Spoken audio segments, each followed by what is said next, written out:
وقت گزر جائے گا، جو نیکی کر لیں گے باقی رہ جائے گی، جو نیکی کر لیں گی. کیونکہ جب دعوت کی محنت چھوٹتی ہے، ہم دیکھ رہے ہیں یہ لاک ڈاؤن جو ہوا ہے اس میں جو تقاضے چھوٹے ہیں تو کتنی غفلتیں آ گئی. دعا میں دل نہیں لگے گا، تلاوت میں مزہ نہیں آئے، سب چیز ختم ہو جاتی ہے جب دعوت چھوٹ جاتی ہے. لیکن اللہ نے احسان کا عملہ کیا ہے، ورنہ اچھے لوگ یہ کہہ رہے تھے سال 2 سال تک نہیں ہو سکتا ہے. لیکن مولانا جمشید صاحب فرما رہے تھے ہمارے پاس جو مہمان ہیں، جو بیرون کے مہمان ٹھہرے ہوئے ہیں، ان کی قربانیوں کی برکت سے اللہ نے دوبارہ جلدی کام شروع کروا دیا. 3 مہینے 2 مہینے کوارنٹین میں جیل میں نکالے کی بڑی قربانی ہے. امریکہ کا ایک مزدور آپ کا جوڑا، امریکہ کا بیوی کو 17 کلومیٹر دور کر دی، گرمی اور امریکہ کے رہنے والے، مچھر اور بیت الخلا میں کنڈی بھی نہیں تھی. 51 دن تک ایک ہی کپڑے کا جوڑا، جو ناکام پہن کر گئی تھی. بس جتنی مستورات کی جماعت میں اکثر تھی ہے، اکثر کیسی تھی مانو 30 دن تو تقریباً ہر مستورات کی جماعت نے ایسے نکالی ہے، دن بھر نقاب پہن کر رہتی تھی. مطلب تو یہ قربانیاں ضائع نہیں ہوں گی، یہ قربانیاں ضائع نہیں.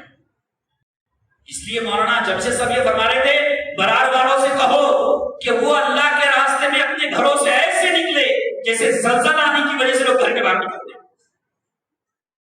اور حضرت مولانا صاحب فرما رہے تھے حضرت جی کہ بولے بھائی بدن پر حالات آئے بیماری کے، بدن پر حالات آئے بیماری کے تو ڈاکٹر بڑھا دیے گئے، دواخانے بڑھا دیے گئے، دعوت کے کام پر حالات آئے ہیں، اس کی قربانی میں آپ کو بڑھنا چاہیے. قربانی میں آگے بڑھے، اللہ تمام حالت کو دور کرے گا اسی برکت سے. نقل و حرکت کے اندر ایک نورانیت ہے، اس سے فتنے لگتے ہیں، اس سے ہمتیں بڑھتی ہیں. دیکھو 3 دور آئے ہیں، اللہ کے نبی سب دنیا سے چلے گئے، حالت تھے امت پر، کوئی کہہ رہا تھا ہم زکات نہیں دیں گے، کوئی ارتداد کے قریب تھا. تو حضرت ابوبکر صدیق رضی اللہ عنہ نے کیا عمل کیا؟ حضرت اسامہ رضی اللہ عنہ کو جماعت کو روانہ کیا. ان کی نقل و حرکت کی وجہ سے تمام بدھی پر استقامت ملی. لوگ جمع ہیں. ایک دور آیا سن 47 کا، لوگ داڑیاں نکال رہے تھے، نام بدلی کر رہے تھے، اور لوگوں کا یہ گمان تھا اب کوئی مسلمان نہیں ہے، لوگ ڈرے ہوئے تھے. حضرت مولانا یوسف رحمۃ اللہ علیہ نے ایک کام کیا، پیدل جماعتیں نکالی. پیدل جماعتوں نے پورے ہندوستان میں پیدل جماعتوں کا جال پھیلا دیا. دلی سے کلکتہ، دلی سے مدراس، دلی سے آندھرا، دلی سے کوکل، دلی سے پونا، دلی سے بمبئی، دلی سے گجرات، پورے ہندوستان میں پیدل جماعتوں کا جال پھیلایا. اور کچھ جماعتیں ایسی تھی جو کفن لے کر نکلی تھی. یہ سب جماعتیں ہندوستان میں روانہ ہوئی. پھر ایک اجتماع ہوا، بنگال میں یا بہار میں ہوا اجتماع. اس دور میں 50,000 لوگ جمع ہوئے تھے. جب اتنا بڑا ایمان والوں کا مجمع نظر آیا، لوگوں کو ہمت پڑی کہ بہت ایمان والے ہیں، لوگوں کے دلوں سے دہشت نکلی. تیسرا دور یہ آیا، ہم سب جانتے ہیں کیا دہشت تھی. اچھے لوگ یہ کہہ رہے تھے گشت مت کرو، ابھی تعلیم مت کرو. اچھے لوگ یہ کہہ رہے تھے تعلیم مت کرو، ابھی 3 دن کی جماعتیں مت نکالو. میں کرجگاؤں سے امراوتی نہیں پہنچ سکا اور دلی والے امراوتی پہنچ چکے. یہ جگر کی بات ہے، کتنی ہمدردی ہے. دیکھو ضلع کے ضلع میں اب نہیں جا پا رہا ہے. 18 جولائی کی بات ہے اور دلی سے لوگ امراوتی پہنچ چکے تھے. اور امراوتی نہیں پہنچے، وہ ہندوستان کے ہر صوبے میں پہنچ چکے تھے. میں نے خود دیکھا ان کے ہاتھ پر اس کے نشانات تھے، مطلب پرمیشن لے کر. اور ایسے حالت میں نکلنا کتنا مشکل تھا، لیکن اتنی ہمدردی. اگر امت نے دعوت کا کام نہیں کیا تو یہ اور مصیبتوں میں پھنسے. ان کے آنے کے بعد پورے برار میں ہلچل مچی ہے. اتنی جماعتیں نکلی 3 دن کی، چلنے کی 4 ماہ کی. کچھ جماعتیں تو ایسی ہے جن کے 4 مہینے ہونے میں سے 1 مہینہ باقی ہے، یعنی کب نکلیں گے انداز لگا لو. ایسی ہلچل مچی کہ بعض ملکوں سے وہ تھے امراوتی ضلع کے کہ مسجد میں ٹھہرانے کے لیے جگہ نہیں، دہشت دور ہوئی ہے اور کام شروع ہوا ہے۔ اور مولانا ارشد مدنی وہاں پر آئے تھے جمعیت کے آفس میں، کیونکہ اپنے برار کے ہم 16 لوگ گئے تھے 2 مہینے کے لیے۔ کتنے لوگ؟ 16 لوگ گئے تھے۔ جمعیت کے آفس کے اندر 3 سینٹر بنائے گئے تھے وہاں پر جماعتوں کے ٹھہرانے کے لیے، 3 سینٹر، ایک ہے جمعیت کا آفس ہے، اور دوسرا زید کالج ہے شاہین باغ میں، اور تیسرا ایم ایس کالج ہے بوکھلا کے اندر۔ یہ 3 جگہ بیرون کی جماعتیں ٹھہری ہوئی ہے، اکابرین کے قیام ہیں، اور پورے اعمال وہ ہو رہے ہیں جو مرکز کے اندر ہوتے تھے۔ حضرت مولانا محمود مدنی اور مولانا ارشد مدنی کا یہ کہنا ہے اگر تم وہاں جائیں گے تو اور کوئی چیزیں نکالیں گے اس کے، لیکن 3 جگہ میں پورا کام چل رہا ہے۔ اور حضرت جی کہہ رہے ہیں پورے ہندوستان سے لوگوں کو بلا، 2 مہینے کے لیے بلا، اور جا رہے ہیں۔ ایک ہلچل مچی ہوئی ہے، 13 جماعتیں، کتنی؟ یو پی کی 13 جماعتیں دوسرے سال کی علماء کرام کی نکل چکی، 13 جماعتیں۔ اور حضرت جی کا چھوٹا لڑکا حضرت مولانا الیاس صاحب، میاں جی عثمان، یہ سال کی جماعت میں نکل چکے ہیں، میوات میں چل رہی ہے جماعت۔ ان کی کارگزاری یہ ہے کہ روزانہ 3 جماعتیں 4 مہینے گزر کر رہے ہیں روزانہ، اور کشمیر سے تقریباً 5 ماہ کے لیے 18 جماعتیں آ چکی ہیں۔ کتنی؟ ہم سوچ رہے ہیں کہ تشکیل بدل، حضرت جی فرما رہے تھے یوں سمجھو کچھ ہوا ہی نہیں ہے، ایسے دن کا کام کرو، یہ مت سوچو حالت دور ہو جائے گی بعد میں کریں گے، یہ کرو اللہ حالت دور کرے گا۔ تو پورے عمل چل رہے ہیں، تقاضوں پر جا رہے ہیں۔ ایک جماعت تو بیرون بھی جا کر آ گئی، شمالیہ کے اندر جوڑ تھا تو وہاں سے تقاضا آیا کوئی جماعت بھیجو، تو سب ساتھی کیا کہنے لگے؟ نہیں ابھی مت دے، ابھی کوئی ملک والا جا کے اجتماع پورا کر لے، ابھی تو گسل بنے مطلب۔ تو حضرت جی نے کہا نہیں، طے کرو، اللہ راستہ نکالے۔ جماعت طے ہوئی مولانا فاروق صاحب کے ساتھ، اور جب جانے کا موقع ہے تو فلم شروع ہو چکی، وہ جماعت جا کر بھی آ گئی۔ اس لیے حضرت جی فرما رہے ہیں کہ 5 ماہ کی جماعتیں نکالو، مجھے امید ہے 5 ماہ کی جماعت نکلے گی، 15 دن ہوں گے، جس ملک کا رخ ہوگا اللہ اس ملک میں جانے کے راستے نکال دے گا۔ اس لیے سفر جو ہو رہا ہے نا وہ اس غرض سے ہو رہا ہے کہ بیرون کی جماعتیں بنے، 2 ماہ کی مصروفات کی جماعتیں بنے۔ حضرت جی سے کسی نے کہا، ہمارے بھی دل میں بات تھی نا کہ حضرت جواب کیوں نہیں دے رہے، اتنا لوگ میڈیا میں بول رہے ہیں، اچھے لوگ، میرے کو کئی لوگوں نے بولے حضرت نے سامنے آ جانا چاہیے۔ تو ایک ساتھی نے بولا حضرت کو مشورے میں کہ حضرت آپ جواب دے دیں، ان کا جواب کیوں نہیں دے رہے ہیں؟ تو حضرت جی کہنے لگے، حضرت پاک صاحب کہنے لگے کہا کہ بولے بھائی جواب تو وہ دے جن کے اندر فرشتوں سے زیادہ طاقت ہے۔ پھر ایک واقعہ بیان کیا، حضرت ابوبکر صدیق رضی اللہ عنہ اللہ کے نبی صلی اللہ علیہ وسلم ایک جگہ سے گزر رہے تھے، ایک یہودی حضرت ابوبکر صدیق رضی اللہ عنہ کو بہت برا کہہ رہا، الٹی سیدھے باتیں کر رہا تھا، شان میں گستاخی کر رہا تھا۔ تو حضرت ابوبکر صدیق رضی اللہ عنہ خاموش تھے، کوئی جواب نہیں دیے۔ اللہ کے نبی صلی اللہ علیہ وسلم کھڑے ہوئے، تو حضرت ابوبکر صدیق رضی اللہ عنہ نے ایک سوال کا جواب نہیں دیا، آخری سوال کا جواب دے دیے۔ تو اللہ کے نبی صلی اللہ علیہ وسلم ناراض ہو کر چلے گئے۔ حضرت ابوبکر صدیق رضی اللہ عنہ کو فکر پڑ گئی کہ اللہ کے نبی صلی اللہ علیہ وسلم ناراض ہو گئے، تو آپ پیچھے گئے اور کہا نبی جی صلی اللہ علیہ وسلم میں نے تو ایک ہی سوال کا جواب دیا ہے اور آپ ناراض ہو گئے ہیں۔ تو اللہ کے نبی نے فرمایا اس مفہوم ہے جب تک تم خاموش تھے اللہ نے فرشتہ بھیجا تھا وہ تمہارے طرف سے جواب دے گا، جیسی تم نے زبان کھولے وہ فرشتہ چلا گیا، اس لیے نبی چلا گیا۔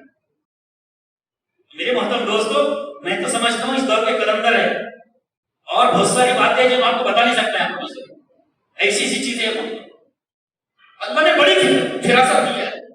اتنے حالات آنے کے باوجود ہماری ایک فوٹو چلے جائے نا پولیس اسٹیشن میں تو نیند اڑ جائے گی، کیوں بھائی؟ اتنے حالات، اتنے تھپیاں لگے کاغذات کے خلاف، روزانہ 40 سے 60-70 لوگ روزانہ جمع ہوتے ہیں مشورے کے، دلی شہر کی بات کر رہا ہوں، روزانہ کوئی خوف نہیں۔ اور یہ کر بلکہ ایک مرتبہ تو خط لکھ کر دیے تھے، بول رہے تھے نا کام چھپتا ہے، بولے میں یہاں ہوں میرا پتہ یہ لکھ کر دیے باقاعدہ، میں تیار ہوں بھائی لے کے چلو بندے کھانے کے چلنا، کیونکہ اللہ نے ان کے خاندان کی قربانی ہے. دیکھو یہ بتاتا میں ہم سب کا تعارف دعوت کی وجہ سے ہے اور دعوت کا تعارف ان کی قربانی کی وجہ سے ہوا. پورے دنیا میں جتنے لوگ تبلیغ والے ہیں سب کا تعارف کیسے ہوا ہے؟ دعوت کی. لیکن دعوت کا تعارف ان کی قربانی سے ہوا ہے. حضرت مولانا یوسف رحمۃ اللہ علیہ کو وکیلوں نے آ کر کہا 100 ایکڑ سے زیادہ زمین تھی یوپی کے اندر. یہ کہا سیرت عدالت میں جا کر یہ کہہ دو کہ میری زمین ہے باقی سب لوگ کر لیں گے. حضرت مولانا یوسف رحمۃ اللہ نے فرمایا اللہ نے مجھے بڑا کام دیا ہے, اس پوچھنے کے وقت نہیں کہ میں وہاں جاؤں. اتنی قربانیاں دی ہے. 70 مکان دلی میں تھے, جاگیر گھرانے کے مطلب بہت بڑی پراپرٹی تھی آپ کے پاس, سب کچھ مٹا دیا ہے, سب کچھ لگایا ہے, لگائے بھی ہے اور روئے بھی ہے اور اللہ سے منوائے. اس لیے حضرت مولانا یوسف رحمۃ اللہ فرمایا کرتے تھے پوری دنیا کی باطل طاقتیں بنگلے والی مسجد پر آ جائے تو پیاز کی چھل سے زیادہ اس کی حقیقت نہیں. اور میرے محترم دوستو اللہ نے ان کو بڑا ذکر کیا ہے, اتنی ہمدردی ہے. دیکھو ہندوستان کے ہر صوبے میں پہنچے ہیں اور پورے دنیا میں خطوط بھیجے, پورے دنیا میں انقلاب ہے. جدہ کی کارگزاری یہ تھی, جدہ کی لاک ڈاؤن میں 74 4 ماہ میں چلنے کی جماعتیں نکلی. انڈونیشیا کی کارگزاری یہ تھی, جس دن نکلے نا اس دن کی بات ہے, انڈونیشیا لیٹر آیا تھا کہ 40 جماعتیں ان کی 40 جماعتیں بڑے ذمہ داروں کی 40 دن کے لیے نکل چکی ہے ایک اجتماع کرنے والی. اور دیکھو انڈونیشیا والے سب سے زیادہ یہاں پر رکھے, سب سے زیادہ انڈونیشیا کی جماعتیں تھی. تو انڈونیشیا میں کیا اس کی کیا اثرات ہے؟ وہاں کے حکومت نے یہ کہا ہے جتنے قیدی جیل میں ہیں سب کو ہم روزانہ 2.5 گھنٹے کے لیے تمہارے حوالے کرتے ہیں, تم پر محنت. وہاں کی حکومت نے کہا ہے. تو باقاعدہ مستورات کو بھی جیل میں سے نکالتے ہیں اور گھروں میں رکھتے ہیں اور مستورات بہنیں ان پر محنت کرتی ہیں.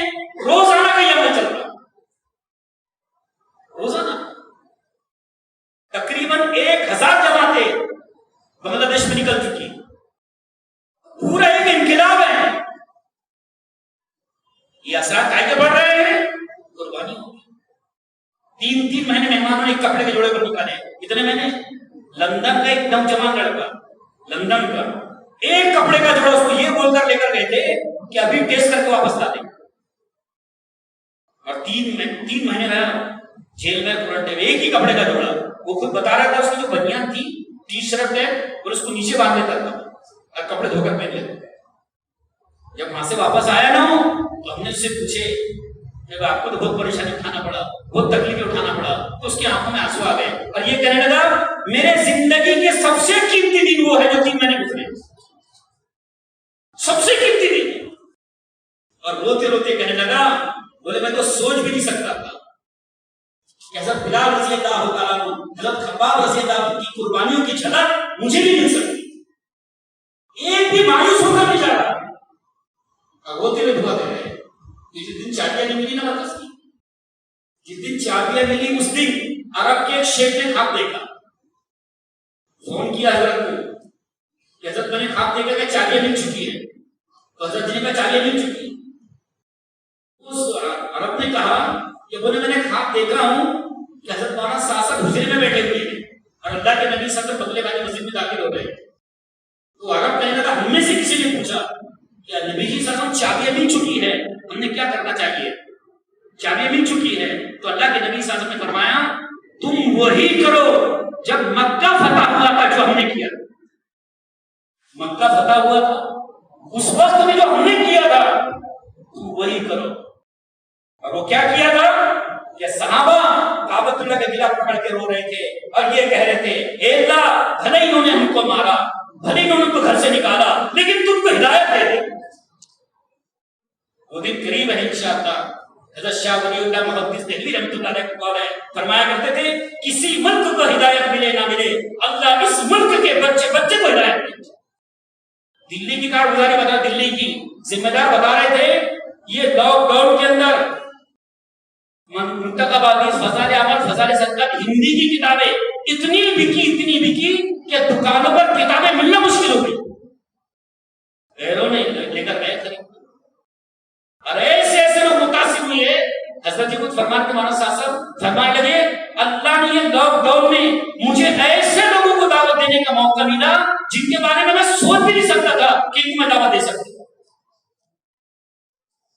ایسے سے لوگوں کو دعوت کی ہے. آخری جو ٹیم آئی تھی نا ابھی وہ 20 لوگ تھے. کتنے؟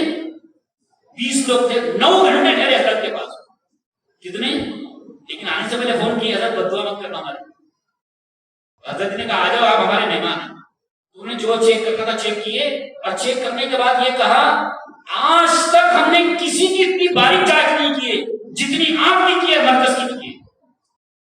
ایک ڈائری بھی ملی نا ڈائری اس کا پنا پنا چھان کر دیکھا گیا. بولے ہم تو یہ سوچ رہے تھے جس بابا کے پورے دنیا میں ماننے والے ہیں ان کے پاس تو خزانے ملے گی ان کے پاس ملے گی نوٹوں کے ڈھیر ملے گی. لیکن وہ ٹیم یہ بولنے پر مجبور ہو گئی ہم پہلے دنیا کے بابا ایسے دیکھ رہے ہیں جن کو ماننے والے پورے دنیا میں ہیں ان کے پاس کچھ بھی نہیں. ایسی کتنی کارگزاری ہے جو برسوں میں نہیں ہو سکتا تھا جو برسوں میں نہیں ہو سکتا وہ ہوا ہے مطلب قربانیوں کی وجہ سے. اس لیے وہاں پر جمعیت کے حافظ حضرت مولانا ارشد مدنی آئے تھے تو مجھے معلوم پڑا کہ حضرت آئے ہوئے تو میں نے سوچا ملاقات کر لیتے. اللہ نے موقع دیا ہے تو جب میں گیا تو کمرے میں جا چکے تھے اندر. ان کے خادم سے کہا میں حضرت سے ملنا ہے. بولے آدھے گھنٹے کے بعد نکلیں گے. تو بولے سلام کر دینا. بولے کیا بولے سلام کرنا ٹھیک ہے. جب جیسے نکلے کمرے کے باہر تو میں نے سلام کیا. لگا حضرت میں بارات سے آیا ہوں ہم یہاں 2 مہینے کی خدمت میں آئے ہیں. تو حضرت رک گئے مطلب اور یہ کہا تم بڑے خوش نصیب ہے اللہ نے تم کو قبول کیا ہے. ایسی 2-3 باتیں کی اور یہ کہا اتنی جماعتیں نکالو کہ باطل مایوس ہو جائے. بولے باطل کی پوری طاقت تھی کام ختم ہو جائے. اور یہ کہنے لگے میں نے تو ایک کو فون کیا ایک کا نام بتایا انہوں نے میں نام لینا نہیں چاہتا مطلب حکومت کا بڑا آدمی. میں نے کہا تم یہ مت سوچو یہ کام بن ہو جائے گا. یہ ایسے لوگ ہیں تم پابند بھی رہیں گے تو 2 دن کے کام کریں گے. اگر تم ٹوپیوں پر شک کریں گے تو یہ ٹوپی اتار کر دن کا کام کریں گے لیکن یہ کام بننے والا نہیں ہوتا. کہا اتنی جماعتیں نکالو ہر گلی میں جماعت نظر آنے لگی. 30 تاریخ کو خالی کرنے والے تھے جمعیت کا آفس. کتنے تاریخ کو حضرت جی نے کہا کہ بھائی ہم نے صرف 2 مہینے کا لیے تھے اور ابھی 5 مہینے ہو چکے ہیں. تو جب یہ بات مشورے میں چلی تو یہ بات مولانا محمود مدنی کو معلوم پڑی. وہ لندن میں تھے تو حضرت نے وہاں سے فون کیے مولانا حکیم الدین صاحب اور یہ کہا حضرت سے جا کر کہو کہ اس کو خالی نہ کریں. تو مولانا حکیم الدین صاحب گئے اور یہ کہا کہ حضرت جمعیت کے آفس کو خالی مت کرو یہ آپ ہی کا مرکز ہے. یہ آپ ہی کا اور بہت ساری کارگزاری ہے. پورے کوارنٹائن کی اس کی کارگزاری بنائے حضرت جی نے. اب بڑے بڑے ہندوستان کے جو علماء کرام تھے نا ان کے پاس کارگزاری نہیں تھے. تو ایک کارگزاری بتا دیتا میں آپ کو اس میں کی مفتی یعقوب صاحب کا طے ہوا تھا امام بخاری کے پاس جانا جو جامع مسجد کے امام ہے. تو جیسی لیٹر لے کر گئے تو امام بخاری نے کہا ہم کو آپ کے کام سے بڑی امید ہے. آپ جو بولیں گے ہم تیار ہیں آپ کے ساتھ. جہاں بولیں گے جیسا بولیں گے ہر چیز میں آپ کے ساتھ تیار ہے. اور پھر یہ جملہ کہا کہ میں پہلے بخارا جاتا تھا صرف بوڑھے لوگ نظر آتے تھے. اس بار گیا ہوں لاک ڈاؤن سے پہلے تو جوان لوگ نظر آتے تھے. تو مفتی یعقوب صاحب کہنے لگے میں نے کہا حضرت سب سے زیادہ جماعتیں نہیں کی اپنے پاس. میرے محترم دوست یہ قربانیاں ہیں یہ ہمارے مہمانوں کی قربانیاں اور ہم محنت کریں گے گھروں سے نکلیں گے تو اللہ ہدایت کے فیصلے کریں گے. تو سب تیار ہے اس کے لیے.